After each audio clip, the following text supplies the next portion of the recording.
Nehemiah അധ്യായം 1. ഹക്കാരിയായുടെ പുത്രൻ നെഹമിയായുടെ വാക്കുകൾ. അർത്താക്സർക്സസിന്റെ 20-ാം ഭരണവർഷം കിസ്ലേവ് മാസം ഞാൻ തലസ്ഥാനമായ സൂസായിൽ ആയിരുന്നു. എൻ്റെ സഹോദരരിൽ ഒരുവനായ ഹനാനി ഏതാനും ആളുകളോടുകൂടെ യൂദായിൽ നിന്ന് വന്നു. പ്രവാസത്തെ അതിജീവിച്ച യഹൂദരെയും ജെറുസലേമിനെയും കുറിച്ച് ഞാൻ അവരോട് ആരാഞ്ഞു. അവർ പറഞ്ഞു, പ്രവാസത്തെ അതിജീവിച്ച് ദേശത്ത് കഴിയുന്നവർ കഷ്ടതയിലും അപമാനത്തിലുമാണ്. ജെറുസലേം മതിലുകൾ തകർന്ന് കവാടം അഗ്നിക്കിരയായി അതേപടി കിടക്കുന്നു. ഇത് കേട്ട് ഞാൻ നിലത്തിരുന്ന് കരഞ്ഞു. ദിവസങ്ങളോളം വിലപിക്കുകയും ഉപവസിക്കുകയും ചെയ്തു. സ്വർഗസ്ഥനായ ദൈവത്തിൻ്റെ സന്നിധിയിൽ ഞാൻ പ്രാർത്ഥിച്ചു. സ്വർഗത്തിൽ വസിക്കുന്ന ദൈവമായ കർത്താവെ, തന്നെ സ്നേഹിക്കുകയും തൻ്റെ പ്രമാണങ്ങൾ അനുസരിക്കുകയും ചെയ്യുന്നവരോട് ഉടമ്പടി പാലിക്കുകയും കാരുണ്യം കാട്ടുകയും ചെയ്യുന്ന ഉന്നതനും ഭീതികരനുമായ ദൈവമേ, അവിടുത്തെ ദാസരായ ഇസ്രായേൽ ജനത്തിനു വേണ്ടി ഈ ദാസൻ രാവും പകലും അങ്ങയുടെ മുൻപിൽ പ്രാർത്ഥിക്കുന്നു. ഈ ദാസനെ കടാക്ഷിച്ച് പ്രാർത്ഥന ശ്രവിക്കണമേ. അവിടുത്തെ ജനമായ ഞങ്ങൾ അങ്ങയ്ക്കെതിരെ ചെയ്തു പോയ പാപങ്ങൾ ഏറ്റുപറയുന്നു. ഞാനും എൻ്റെ പിതൃഭവനവും പാപം ചെയ്തിരിക്കുന്നു. അങ്ങയ്ക്കെതിരെ ഞങ്ങൾ കഠിനമായ തെറ്റ് ചെയ്തു. അങ്ങയുടെ ദാസനായ മോശ വഴി അങ്ങ് നൽകിയ കൽപ്പനകളും ചട്ടങ്ങളും അനുശാസനങ്ങളും ഞങ്ങൾ പാലിച്ചില്ല. അങ്ങയുടെ ദാസനായ മോശയോട് അങ്ങ് കൽപ്പിച്ച ഈ വാക്കുകൾ അനുസ്മരിക്കുക. അവിശ്വസ്തത കാട്ടിയാൽ നിന്നെ ഞാൻ ജനതകൾക്കിടയിൽ ചിതറിക്കും. എന്നാൽ എൻ്റെ അടുക്കിലേക്ക് മടങ്ങി എൻ്റെ കൽപ്പനകൾ പാലിച്ചാൽ നിന്റെ ജനം എത്ര ദൂരത്തേക്ക് ചിതറിക്കപ്പെട്ടാലും എൻ്റെ നാമത്തിന് വസിക്കാൻ ഞാൻ തിരഞ്ഞെടുത്ത സ്ഥലത്ത് അവരെ ഞാൻ ഒരുമിച്ച് കൂട്ടും. അവിടുത്തെ മഹത്തായ കരബലത്താൽ വീണ്ടെടുത്ത അവിടുത്തെ ദാസന്മാരും ജനവുമാണ് അവർ. കർത്താവെ, ഈ ദാസന്റെയും അവിടുത്തെ നാമം വണങ്ങുന്ന ഇതര ദാസരുടെയും പ്രാർത്ഥന ശ്രവിക്കണമേ. അവിടുത്തെ ദാസന് ഇന്ന് വിജയമരുളണമേ. ഈ മനുഷ്യന് എന്നോട് കരുണ തോന്നാൻ ഇടയാക്കണമേ. ഞാൻ രാജാവിൻ്റെ പാനപാത്രവാഹകൻ ആയിരുന്നു.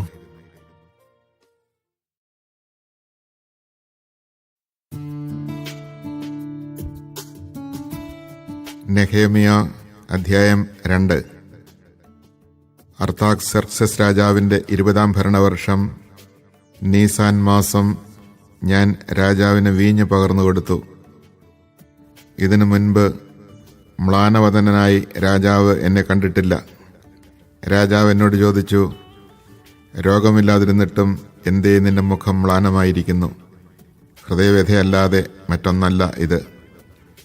അപ്പോൾ ഭയത്തോടെ ഞാൻ പറഞ്ഞു, രാജാവ് നീണാൾ വാഴട്ടെ. എൻ്റെ പിതാക്കന്മാർ നിദ്രകൊള്ളുന്ന നഗരകവാടങ്ങൾ കത്തിശൂന്യമായി കിടക്കുമ്പോൾ എൻ്റെ മുഖം എങ്ങനെ പ്രസന്നമാകും? രാജാവ് ചോദിച്ചു, എന്താണ് നിന്റെ അപേക്ഷ? സ്വർഗസ്ഥനായ ദൈവത്തോട് പ്രാർത്ഥിച്ചതിന് ശേഷം ഞാൻ രാജാവിനോട് പറഞ്ഞു, രാജാവിന് ഇഷ്ടമെങ്കിൽ ഈ ദാസനോട് പ്രീതി തോന്നുന്നെങ്കിൽ എൻ്റെ പിതാക്കന്മാർ നിദ്രകൊള്ളുന്ന നഗരം പുനരുദ്ധരിക്കുന്നതിന് എന്നെ യൂദായിലേക്ക് അയച്ചാലും. രാജാവ് ചോദിച്ചു, എത്ര നാളത്തേക്കാണ് നീ പോകുന്നത്? എന്ന് മടങ്ങി വരും? ഞാൻ കാലാവധി പറഞ്ഞു. അവൻ എന്നെ പോകാൻ അനുവദിച്ചു. അപ്പോൾ രാജ്ഞിയും സമീപത്തുണ്ടായിരുന്നു. ഞാൻ രാജാവിനോട് അഭ്യർത്ഥിച്ചു, നദിക്കക്കരെയുള്ള പ്രദേശത്തൂടെ യൂദായിലെത്താനുള്ള അനുവാദത്തിന് അവിടുത്തെ ഭരണാധിപന്മാർക്ക് ദയവായി കത്തുകൾ തന്നാലും. ദേവാലയത്തിൻ്റെ കോട്ടവാതിലുകൾക്കും നഗരഭിത്തിക്കും എനിക്ക് താമസിക്കാനുള്ള വീടിനും ആവശ്യമുള്ള തടി നൽകുന്നതിന് രാജാവിൻ്റെ ധനകാര്യ വിചാരകനായ ആസാഫിനുള്ള കത്തും നൽകിയാലും. എൻ്റെ അപേക്ഷ രാജാവ് അനുവദിച്ചു. ദൈവത്തിൻ്റെ കരുണ എൻ്റെ മേൽ ഉണ്ടായിരുന്നു. ഞാൻ നദിക്കക്കരെയുള്ള ഭരണാധിപന്മാരെ സമീപിച്ച് രാജാവിൻ്റെ കത്തുകൾ ഏൽപ്പിച്ചു. രാജാവ് സേനാനായകന്മാരെയും കുതിരപ്പടയാളികളെയും എന്നോടൊപ്പം അയച്ചിട്ടുണ്ടായിരുന്നു. എന്നാൽ ഇസ്രായേൽ ജനത്തിൻ്റെ നന്മയ്ക്കു വേണ്ടി പ്രവർത്തിക്കാൻ ഒരുവൻ വന്നിരിക്കുന്നുവെന്ന് കേട്ട് ഹൊറോണ്യനായ സൻബല്ലാത്തും അമ്മോന്യനായ തോബിയ എന്ന ദാസനും അത്യന്തം അസന്തുഷ്ടരായി. ഞാൻ ജെറുസലേമിലെത്തി 3 ദിവസം അവിടെ കഴിഞ്ഞു. ഞാനും കൂടെ ഉണ്ടായിരുന്ന ചിലരും രാത്രിയിൽ എഴുന്നേറ്റു. ജെറുസലേമിന് വേണ്ടി ചെയ്യാൻ എൻ്റെ ദൈവം മനസ്സിൽ തോന്നിച്ചത് ഞാൻ ആരെയും അറിയിച്ചില്ല. സവാരി ചെയ്തിരുന്ന മൃഗമല്ലാതെ വേറൊന്നും കൂടെ ഉണ്ടായിരുന്നില്ല. രാത്രിയിൽ ഞാൻ താഴ്വരവാതിലിലൂടെ കുറുനരി ഉറവ കടന്ന് ചവറ്റുവാതിലിലെത്തി. ജെറുസലേമിൻ്റെ തകർന്ന മതിലുകളും കത്തിനശിച്ച വാതിലുകളും പരിശോധിച്ചു. അവിടെ നിന്ന് ഞാൻ ഉറവവാതിലിലേക്കും രാജവാപിയിലേക്കും പോയി. എന്നാൽ എൻ്റെ സവാരി മൃഗത്തിന് കടന്നുപോകാൻ ഇടമില്ലായിരുന്നു. അതിനാൽ രാത്രിയിൽ ഞാൻ താഴ്വരയിലൂടെ കയറി ചെന്ന് മതിൽ പരിശോധിച്ചു. തിരിച്ച് താഴ്വരവാതിലിലൂടെ മടങ്ങിപ്പോന്നു. ഞാൻ എവിടെ പോയെന്നും എന്തു ചെയ്തെന്നും സേനാനായകന്മാർ അറിഞ്ഞില്ല. യഹൂദർ, പുരോഹിതർ, പ്രഭുക്കന്മാർ, സേവകന്മാർ എന്നിവരെയും ജോലിക്കാരെയും ഞാൻ വിവരമറിയിച്ചിരുന്നില്ല. ഞാൻ അവരോട് പറഞ്ഞു, നമ്മുടെ ദുസ്ഥിതി നിങ്ങൾ കാണുന്നില്ലേ? ജെറുസലേം വാതിലുകൾ കത്തി നശിച്ചു കിടക്കുന്നു. വരുവിൻ, നമുക്ക് ജെറുസലേമിൻ്റെ മതിൽ പണിയാം. മേലിൽ ഈ അവമതി നമുക്കുണ്ടാകരുത്. എൻ്റെ ദൈവത്തിൻ്റെ കരം എനിക്ക് സഹായത്തിനുണ്ടായിരുന്നെന്നും രാജാവ് എന്നോട് എന്തു പറഞ്ഞെന്നും ഞാൻ അവരെ അറിയിച്ചു. നമുക്ക് പണി തുടങ്ങാമെന്ന് പറഞ്ഞുകൊണ്ട് അവർ ജോലിക്ക് തയ്യാറായി. എന്നാൽ ഹൊറോണ്യനായ സൻബല്ലാത്തും അമ്മോന്യനായ തോബിയ എന്ന ദാസനും അറേബ്യനായ ഗഷമും ഇത് കേട്ട് ഞങ്ങളെ പരിഹസിച്ചു പറഞ്ഞു, നിങ്ങൾ എന്താണീ ചെയ്യുന്നത്? രാജാവിനോടാണോ മത്സരം? ഞാൻ മറുപടി നൽകി, സ്വർഗത്തിൻ്റെ ദൈവം ഞങ്ങൾക്ക് വിജയം നൽകും. അവിടുത്തെ ദാസന്മാരായ ഞങ്ങൾ പണിയും. എന്നാൽ നിങ്ങൾക്ക് ജെറുസലേമിൽ ഓഹരിയോ അവകാശമോ സ്മാരകമോ ഉണ്ടായിരിക്കുകയില്ല.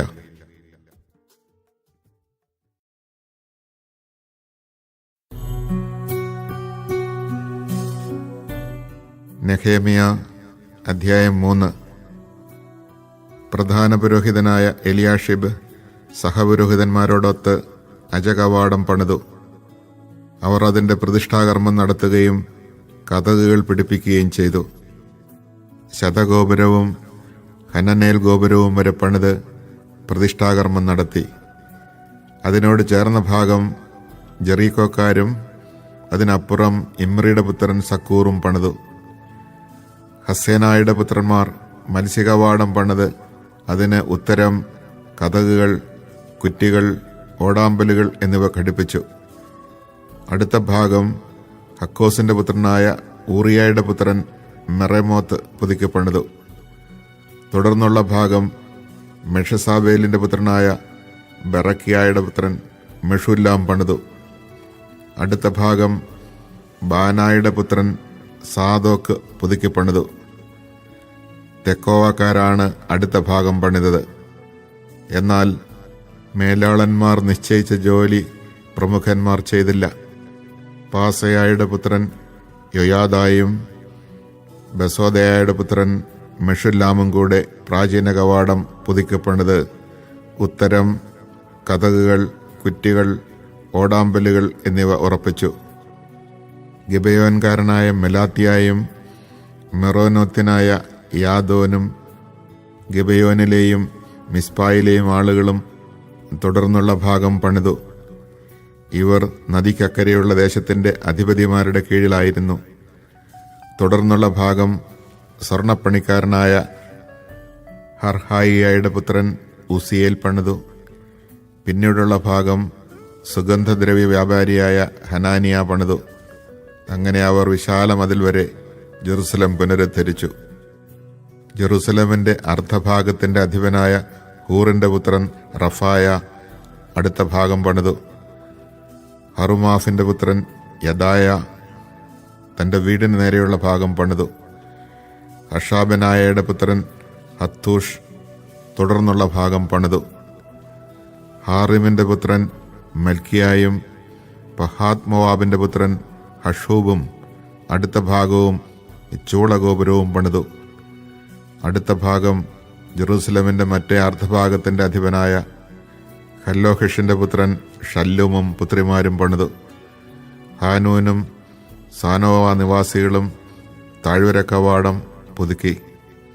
അതിന് കതകുകൾ, കുറ്റികൾ, ഓടാമ്പലുകൾ എന്നിവ ഘടിപ്പിക്കുകയും ചവറ്റുവാതിൽ വരെ 1000 മുഴം നീളത്തിൽ മതിലിന്റെ അറ്റകുറ്റപ്പണി തീർക്കുകയും ചെയ്തു. ബെത് ഹഖേറം പ്രദേശത്തിന്റെ അധിപനും റേഖാബിന്റെ പുത്രനുമായ മൽക്കിയ ചവറ്റുവാതിൽ പുതുക്കിപ്പണിത് അതിന് കതകുകൾ, കുറ്റികൾ, ഓടാമ്പലുകൾ എന്നിവ പിടിപ്പിച്ചു. മിസ്പായുടെ അധിപനും കൊൽഹോസയുടെ പുത്രനുമായ ഷല്ലൂം ഉറവവാതിൽ പുതുക്കി മേഞ്ഞ് കതകുകൾ, കുറ്റികൾ, ഓടാമ്പലുകൾ എന്നിവ ഘടിപ്പിച്ചു. അവൻ രാജകീയോദ്യാനത്തിലെ ഷേലാക്കുളം കെട്ടിച്ച് ദാവീദിന്റെ നഗരത്തിലേക്ക് ഇറങ്ങുന്ന കോണിപ്പടി വരെ പണിതീർത്തു. ബത്സൂറിന്റെ അർദ്ധഭാഗത്തിന്റെ അധിപനും അസ്ബുക്കിന്റെ പുത്രനുമായ നെഹെമിയ ദാവീദിന്റെ ശവകുടീരത്തിന് എതിർഭാഗം വരെയും കൃത്രിമവാപി വരെയും പടത്താവളം വരെയും അറ്റകുറ്റപ്പണികൾ നടത്തി. തുടർന്നുള്ള ഭാഗം ലേവ്യർ പണിതു. ബാനിയുടെ പുത്രൻ രേഹും അടുത്ത ഭാഗം പണിതു. തുടർന്ന് കെയിലായുടെ അർദ്ധഭാഗത്തിന്റെ അധിപതിയായ ഹഷാബിയ തന്റെ ദേശത്തെ പ്രതിനിധാനം ചെയ്ത് പണി നടത്തി. തുടർന്നുള്ള ഭാഗം കെയിലായുടെ മറ്റേ അർദ്ധഭാഗത്തിന്റെ അധികാരിയും ഹെനാദാദിന്റെ പുത്രനുമായ ബാവായിയും ചാർച്ചക്കാരും ചേർന്ന് പണിതു. തുടർന്ന് മിസ്പായുടെ ഭരണാധികാരിയും യഷൂവയുടെ പുത്രനുമായ ഏസർ മതിൽ തിരിയുന്നിടത്തെ ആയുധപ്പുരയിലേക്കുള്ള കുന്നിനെതിരെയുള്ള ഭാഗം പണിതു. അവിടം മുതൽ പ്രധാന പുരോഹിതൻ ഏലിയാഷീബിന്റെ ഭവനകവാടം വരെ സാബായുടെ പുത്രൻ ബാറൂക്ക് പുതുക്കി പണിതു. അവിടം മുതൽ ഏലിയാഷീബിന്റെ വീടിന്റെ അതിർത്തി വരെയുള്ള ഭാഗം ഹഖോസിന്റെ പുത്രനായ ഊറിയായുടെ പുത്രൻ മെറമോത്ത് പണിതു. പിന്നീടുള്ള ഭാഗം ജെറൂസലമിന് ചുറ്റും വസിച്ചിരുന്ന പുരോഹിതന്മാർ പണിതു. തുടർന്ന് ബെഞ്ചമിനും ഹാഷൂബും തങ്ങളുടെ വീടിന് നേരെയുള്ള ഭാഗം പുതുക്കി പണിതു. അനനിയായുടെ പുത്രനായ മാസയായുടെ പുത്രൻ അസറിയ തന്റെ വീടിനോട് ചേർന്ന ഭാഗം തുടർന്ന് പണിതു. അവനുശേഷം ഹനാദാദിന്റെ പുത്രൻ ബിന്നൂയി അസറിയയുടെ വീട് മുതൽ മതിൽ തിരിയുന്നത് വരെയുള്ള ഭാഗം പണിതു. അവിടെ കാവൽ ഭടന്മാരുടെ അങ്കണത്തിലേക്ക് തള്ളി നിൽക്കുന്ന കൊട്ടാരഗോപുരത്തിന്റെ എതിർവശത്തുള്ള ഭാഗം ഉസായിയുടെ പുത്രൻ പലാൽ പണിതു. പറോഷിന്റെ പുത്രൻ പെദായായും ഓഫൽ നിവാസികളായ ദേവാലയ ശുശ്രൂഷകരും കിഴക്ക് വശത്തെ ജലകവാടത്തിനും തള്ളി നിൽക്കുന്ന ഗോപുരത്തിനും എതിരെയുള്ള ഭാഗം പുതുക്കി പണിതു. വലിയ ഗോപുരത്തിന്റെ എതിരെ ഓഫൽ ഭിത്തി വരെയുള്ള ഭാഗം തെക്കോവാക്കാർ പുതുക്കി പണിതു. അശ്വകവാടം മുതൽ തങ്ങളുടെ വീടിന് നേരെയുള്ള ഭാഗം പുരോഹിതന്മാർ പണിതു. തുടർന്ന് ഇമ്മറിന്റെ പുത്രൻ സാദോക്ക് തന്റെ വീടിനെതിരെയുള്ള ഭാഗം പണിതു. കിഴക്കേ കവാട സൂക്ഷിപ്പുകാരനായ ഷെക്കനിയായുടെ പുത്രൻ ഷെമായിയ തുടർന്നുള്ള ഭാഗം പണിതു. അടുത്ത ഭാഗം ഷെലേമിയായുടെ പുത്രൻ ഹനാനിയായും സാലാഫിന്റെ 6ാമത്തെ പുത്രൻ ഹാനൂനും പുതുക്കി പണിതു.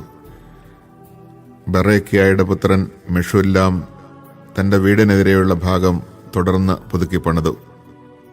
അവനുശേഷം സ്വർണപ്പണിക്കാരനായ മൽക്കിയ ഭടന്മാരെ വിളിച്ചുകൂട്ടുന്ന മതിൽ തിരിയുന്നിടത്തെ കവാടത്തിന്റെയും മാളികമുറിയുടെയും എതിർവശം ദേവാലയ ശുശ്രൂഷകരുടെയും വ്യാപാരികളുടെയും വീട് വരെ പുതുക്കി പണിതു. അവിടം മുതൽ അജകവാടം വരെയുള്ള ഭാഗം സ്വർണപ്പണിക്കാരും വ്യാപാരികളും പുതുക്കി പണിതു.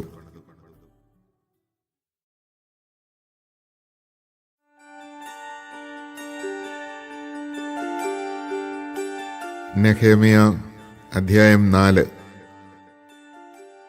ഞങ്ങൾ മതിൽ നിർമ്മിക്കുന്നുവെന്ന് കേട്ട് സൻബല്ലാദ് ക്രുദ്ധനായി. അവൻ ഞങ്ങളെ പരിഹസിച്ചു.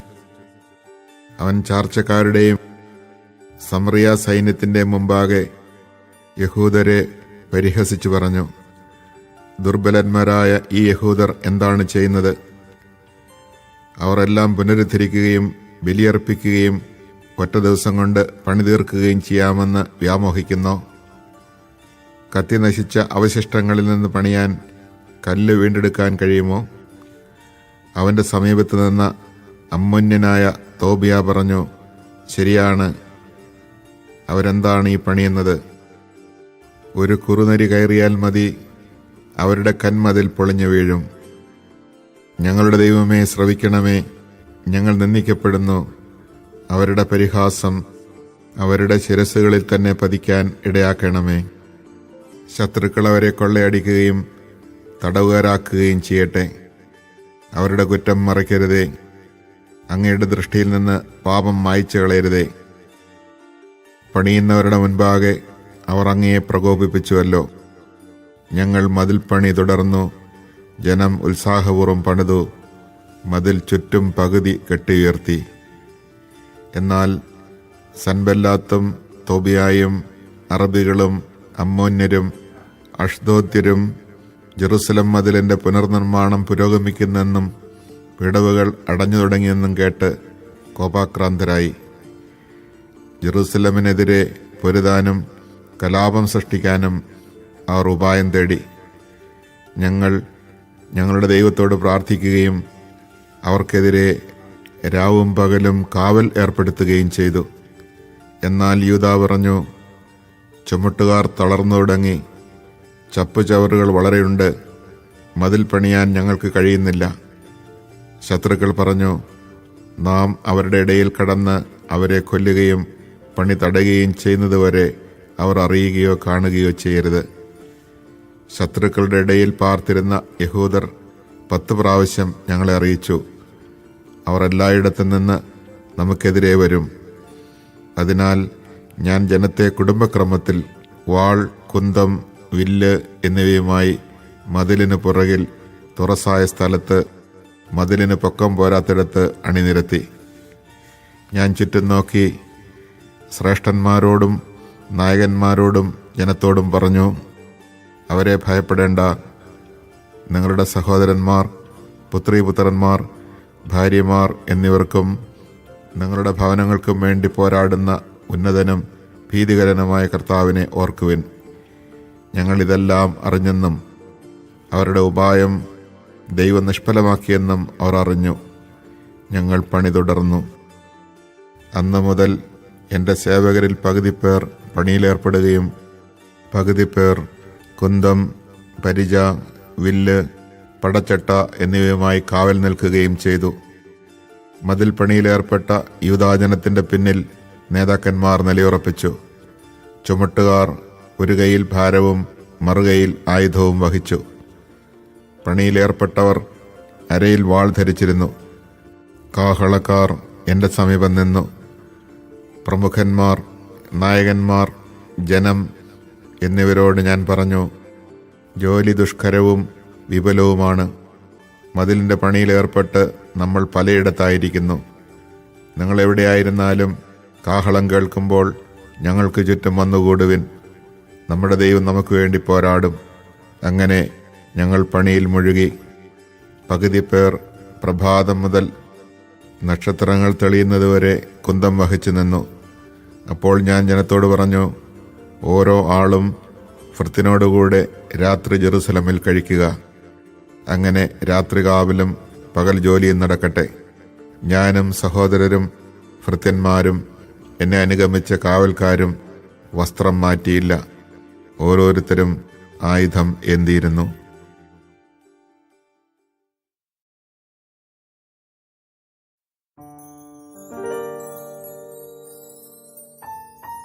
നെഹേമിയ അധ്യായം 5. ജനത്തിൽ പലരും സ്ത്രീ പുരുഷ ഭേദമന്യേ യഹൂദ സഹോദരന്മാർക്കെതിരെ ആവലാതി പറഞ്ഞു. ചിലർ പറഞ്ഞു, പുത്രീപുത്രന്മാരടക്കം ഞങ്ങൾ വളരെ പേരുണ്ട്. ജീവൻ നിലനിർത്താൻ ഞങ്ങൾക്ക് ധാന്യം തരിക. മറ്റു ചിലർ പറഞ്ഞു, ക്ഷാമം നിമിത്തം വയലുകളും മുന്തിരിത്തോപ്പുകളും വീടുകളും ഞങ്ങൾ ധാന്യത്തിനു വേണ്ടി പണയപ്പെടുത്തി. വേറെ ചിലർ പറഞ്ഞു, വയലുകളുടെയും മുന്തിരിത്തോപ്പുകളുടെയും മേലുള്ള രാജകീയ നികുതി അടയ്ക്കാൻ ഞങ്ങൾ കടം വാങ്ങിയിരുന്നു. എന്നാൽ ഞങ്ങളുടെ സഹോദരന്മാരെ പോലെ തന്നെയാണ്. ഞങ്ങളുടെ മക്കൾ അവരുടെ മക്കളെപ്പോലെയും. എന്നിട്ടും ഞങ്ങളുടെ പുത്രീപുത്രന്മാരെ ഞങ്ങൾ അടിമത്തത്തിലേക്ക് തള്ളിവിടുന്നു. ഞങ്ങളുടെ പുത്രിമാരിൽ ചിലർ അടിമകളായി കഴിഞ്ഞിരിക്കുന്നു. ഞങ്ങൾ നിസ്സഹായരാണ്. ഞങ്ങളുടെ വയലുകളും മുന്തിരിത്തോപ്പുകളും അന്യാധീനമാണ്. അവരുടെ ആവലാതി കേട്ട് എനിക്ക് കോപം തോന്നി. പ്രമാണിമാരുടെയും സേവകന്മാരുടെയും മേൽ കുറ്റമാരോപിക്കാൻ ഞാൻ തീരുമാനിച്ചു. ഞാൻ അവരോട് പറഞ്ഞു, നിങ്ങൾ സഹോദരന്മാരിൽ നിന്ന് പലിശ ഈടാക്കുന്നു. അവർക്കെതിരെ ഞാൻ സഭ വിളിച്ചുകൂട്ടി.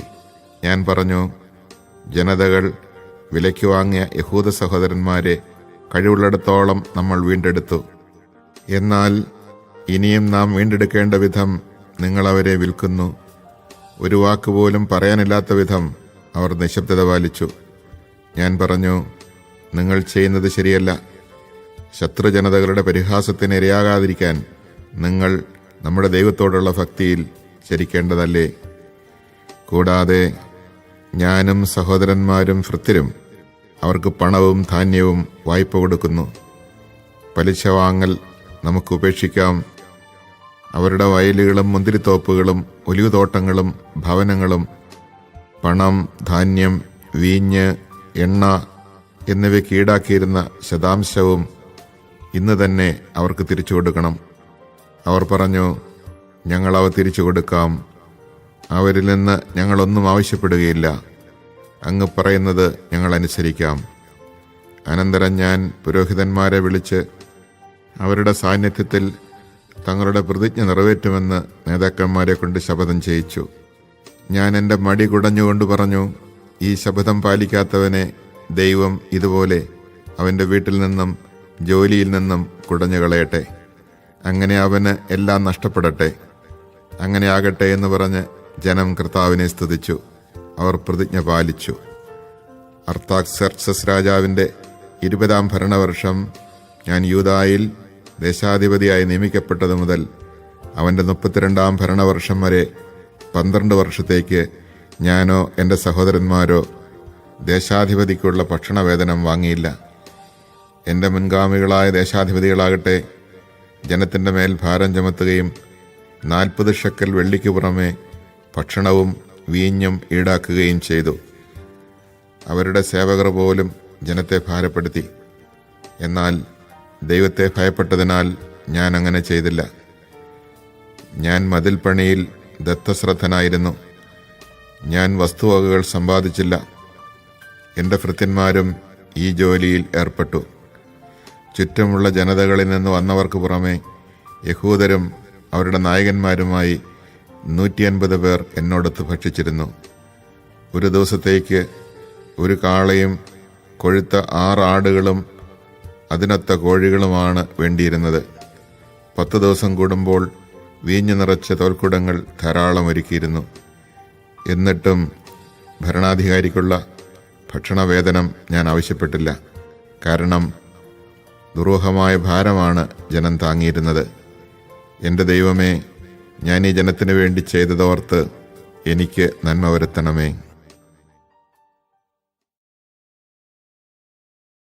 Nehemiah chapter 1. The words of Nehemiah the son of Hakaliah. In the month Chislev of the 20th year, I was in the citadel of Susa when Hanani, one of my brothers, came with other men from Judah. I asked them about the Jews, the remnant preserved after the captivity, and about Jerusalem, and they answered me, The survivors of the captivity there in the province are in great distress and under reproach. Also the wall of Jerusalem lies breached, and its gates have been gutted with fire. When I heard this report, I began to weep and continued mourning for several days. I fasted and prayed before the God of heaven. I prayed, O Lord, God of heaven, great and awesome God, you who preserve your covenant of mercy toward those who love you and keep your commandments, may your ear be attentive and your eyes open to heed the prayer which I, your servant, now offer in your presence day and night for your servants the Israelites, confessing the sins which we of Israel have committed against you, I and my father's house included. Grievously have we offended you, not keeping the commandments, the statutes, and the ordinances which you committed to your servant Moses. But remember, I pray, the promise which you gave through Moses your servant, when you said, Should you prove faithless, I will scatter you among the nations. But should you return to me and carefully keep my commandments, even though your outcasts have been driven to the farthest corner of the world, I will gather them from there, and bring them back to the place which I have chosen as the dwelling place for my name. They are your servants, your people, whom you freed by your great might and your strong hand. O Lord, may your ear be attentive to my prayer, and that of all your willing servants who revere your name. Grant success to your servant this day, and let him find favor with this man, for I was cupbearer to the king. Chapter 2. In the month Nisan of the 20th year of King Artaxerxes, when the wine was in my charge, I took some and offered it to the king. As I had never before been sad in his presence, the king asked me, Why do you look sad? If you are not sick, you must be sad at heart. Though I was seized with great fear, I answered the king, May the king live forever.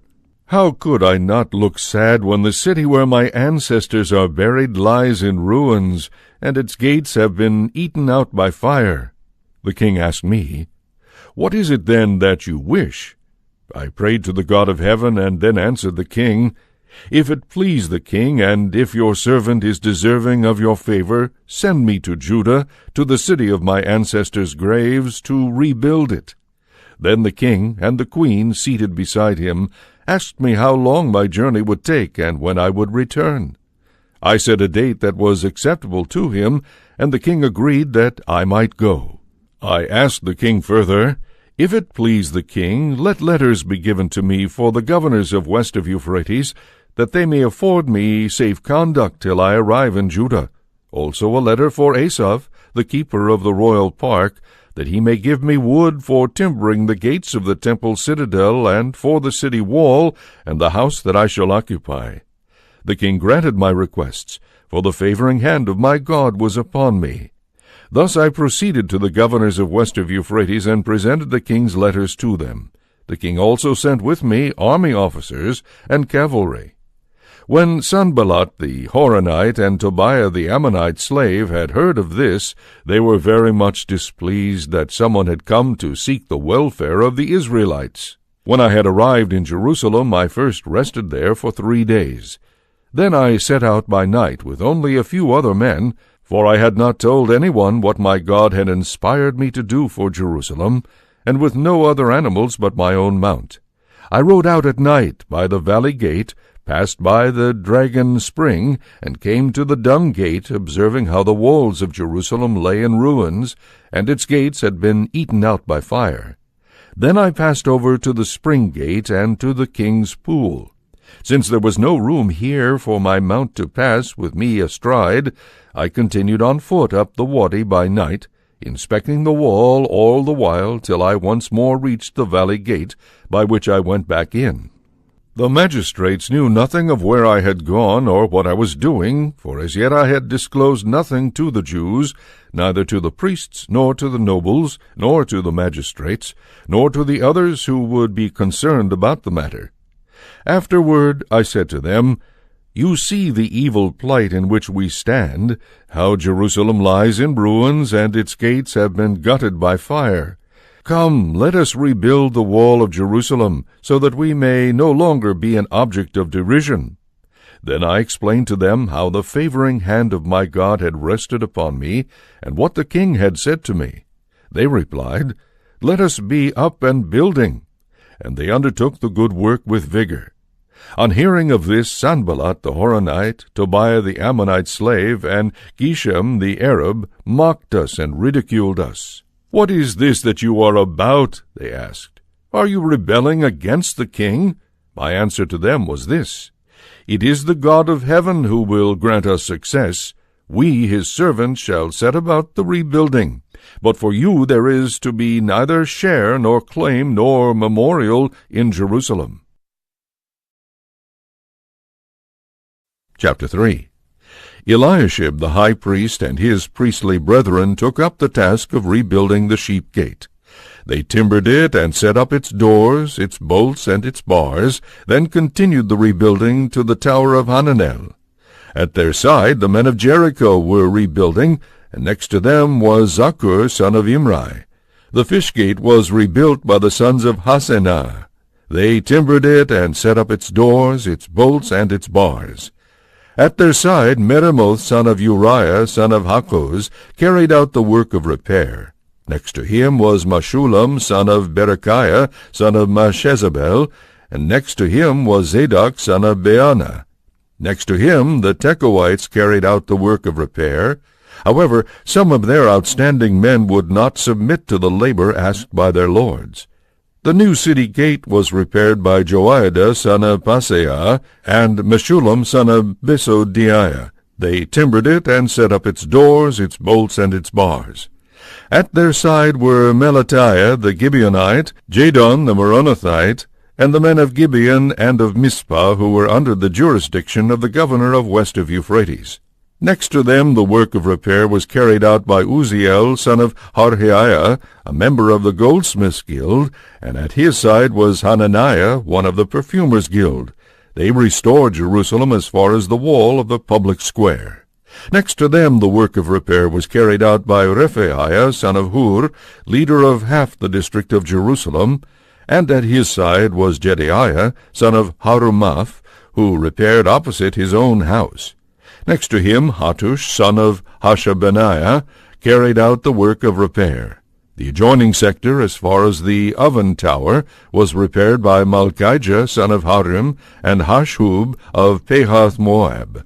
At their side the work of repair was carried out by Shallum son of Halohesh, leader of half the district of Jerusalem, by himself and his daughters. The valley gate was repaired by Hanun and the inhabitants of Zanoah. They rebuilt it and set up its doors, its bolts, and its bars. They also repaired 1,000 cubits of the wall up to the dung gate. The dung gate was repaired by Malchijah son of Rechab, leader of the district of Beth Hakerem. He rebuilt it and set up its doors, its bolts, and its bars. The spring gate was repaired by Shallum son of Kolhoseh, leader of the district of Mizpah. He rebuilt it, roofed it over, and set up its doors, its bolts, and its bars. He also repaired the wall of the aqueduct pool near the king's garden, as far as the steps that lead down from the city of David. After him the work of repair was carried out by Nehemiah son of Azbuk, leader of half the district of Bethzur, to a place opposite the tombs of David, as far as the artificial pool and the barracks. After him the Levites carried out the work of repair. Rehum son of Bani. Next to him for his own district was Hashabiah, leader of half the district of Keilah. After him their brethren carried out the work of repair. Binnui son of Henadad, leader of half the district of Keilah. Next to him Ezer son of Jeshua, leader of Mizpah, who repaired the adjoining sector, the corner, opposite the ascent to the arsenal. After him Baruch son of Zabbai repaired the adjoining sector from the corner to the entrance of the house of Eliashib, the high priest. After him Meremoth son of Uriah son of Hakkoz repaired the adjoining sector from the entrance of Eliashib's house to the end of the house. After him the work of repair was carried out by the priests, men of the surrounding country. After them Benjamin and Hashub carried out the repair in front of their houses. After them Azariah son of Maaseiah son of Ananiah made the repairs alongside his house. After him Binnui son of Henadad repaired the adjoining sector from the house of Azariah to the corner, that is, to the angle. After him Palal son of Uzai carried out the work of repair opposite the corner and the tower projecting from the upper palace at the quarters of the guard. After him Pedaiah son of Parosh carried out the work of repair to a point opposite the water gate on the east and the projecting tower. After him the Tekoites repaired the adjoining sector opposite the great projecting tower to the wall of Ophel. The temple slaves were dwelling on Ophel. Above the horse gate the priests carried out the work of repair, each before his own house. After them Zadok, son of Immer, carried out the repair before his house, and after him the repair was carried out by Shemaiah, son of Shechaniah, keeper of the east gate. After him Hananiah, son of Shelemiah, and Hanun, the sixth son of Zalaph, repaired the adjoining sector. After them Meshullam, son of Berechiah, repaired the place opposite his own lodging. After him Malchijah, a member of the goldsmiths' guild, carried out the work of repair as far as the quarters of the temple slaves and the merchants, before the gate of inspection, and as far as the upper chamber of the angle. Between the upper chamber of the angle and the sheep gate, the goldsmiths and the merchants carried out the work of repair. When Sanballat heard that we were rebuilding the wall, it roused his anger, and he became very much incensed. He ridiculed the Jews, saying in the presence of his brethren and the troops of Samaria, "What are these miserable Jews trying to do? Will they complete their restoration in a single day? Will they recover these stones, burnt as they are, from the heaps of dust?" Tobiah the Ammonite was beside him, and he said, "It is a rubble heap they are building. Any fox that attacked it would breach their wall of stones. Take note, O our God, how we were mocked. Turn back their derision upon their own heads, and let them be carried away to a land of captivity. Hide not their crime, and let not their sin be blotted out in your sight, for they insulted the builders to their face. We, however, continued to build the wall, which was soon filled in and completed up to half its height. The people worked with a will." Chapter 4. When Sanballat, Tobiah, the Arabs, the Ammonites, and the Ashdodites heard that the restoration of the walls of Jerusalem was progressing, for the gaps were beginning to be closed up, they became extremely angry. Thereupon they all plotted together to come and fight against Jerusalem, and thus to throw us into confusion. We prayed to our God and posted a watch against them day and night, for fear of what they might do. Meanwhile the Judahites were saying, "Slackened is the bearer's strength, there is no end to the rubbish, never shall we be able the wall to rebuild." Our enemies thought, before they are aware of it or see us, we shall come into their midst, kill them, and put an end to the work. When the Jews who lived near them had come to us from one place after another, and had told us 10 times over that they were about to attack us, I stationed guards down below, behind the wall, near the exposed points, assigning them by family groups with their swords, their spears, and their bows. I made an inspection, then addressed these words to the nobles, the magistrates, and the rest of the people. "Have no fear of them. Keep in mind the Lord, who is great and to be feared, and fight for your brethren, your sons and daughters, your wives, and your homes." When our enemies became aware that we had been warned, and that God had upset their plan, we all went back, each to his own task at the wall. From that time on, however, only half my able men took a hand in the work, while the other half, armed with spears, bucklers, bows, and breastplates, stood guard behind the whole house of Judah as they rebuilt the wall. The load carriers, too, were armed, each did his work with one hand, and held a weapon with the other. Every builder, while he worked, had his sword girt at his side. Also a trumpeter stood beside me, for I had said to the nobles, the magistrates, and the rest of the people, "Our work is scattered and extensive, and we are widely separated from one another along the wall. Wherever you hear the trumpet sound, join us there. Our God will fight with us." Thus we went on with the work, half of the men with spears at the ready, from daybreak till the stars came out. At the same time I told the people to spend the nights inside Jerusalem, each man with his own attendant, so that they might serve as a guard by night and a working force by day. Neither I nor my kinsmen, nor any of my attendants, nor any of the bodyguard that accompanied me took off his clothes. Everyone kept his weapon at his right hand. Chapter 5. Then there rose a great outcry of the common people and their wives against certain of their fellow Jews. Some said, "We are forced to pawn our sons and daughters in order to get grain to eat that we may live." Others said, We are forced to pawn our fields, our vineyards, and our houses, that we may have grain during the famine. Still others said, To pay the king's tax, we have borrowed money on our fields and our vineyards. And though these are our own kinsmen, and our children are as good as theirs, we have had to reduce our sons and daughters to slavery, and violence has been done to some of our daughters. Yet we can do nothing about it, for our fields and our vineyards belong to others. I was extremely angry when I heard the reasons they had for complaint. After some deliberation I called the nobles and magistrates to account, saying to them, You are exacting interest from your own kinsmen.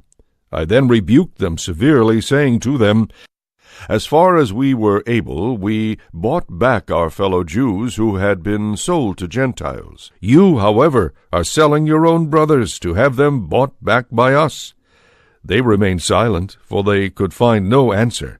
I continued, What you are doing is not good. Should you not walk in the fear of our God, and put an end to the derision of our Gentile enemies? I myself, my kinsmen, and my attendants have lent the people money and grain without charge. Let us put an end to this usury. I ask that you return to them this very day their fields, their vineyards, their olive groves, and their houses, together with the interest on the money, the grain, the wine, and the oil that you have lent them. They answered, We will return everything, and exact nothing further from them. We will do just what you ask. Then I called for the priests and had them administer an oath to these men that they would do as they had promised. I also shook out the folds of my garment, saying, Thus may God shake from his home and his fortune every man who fails to keep this promise, and may he thus be shaken out and emptied. And the whole assembly answered, Amen, and praised the Lord. Then the people did as they had promised. Moreover, from the time that King Artaxerxes appointed me governor in the land of Judah, from his 20th to his 32nd year, during these 12 years, neither I nor my brethren lived from the governor's allowance. The earlier governors, my predecessors, had laid a heavy burden on the people, taking from them each day 40 silver shekels for their food. Then, too, their men oppressed the people. But I, because I feared God, did not act thus. Moreover, though I had acquired no land of my own, I did my part in this work on the wall, and all my men were gathered there for the work. Though I set my table for 150 persons, Jews and magistrates, as well as those who came to us from the nations round about, and though the daily preparations were made at my expense, 1 beef, 6 choice muttons, poultry, besides all kinds of wine in abundance every 10 days, despite this I did not claim the governor's allowance, for the labor lay heavy upon this people. Keep in mind, O my God, in my favor, all that I did for this people.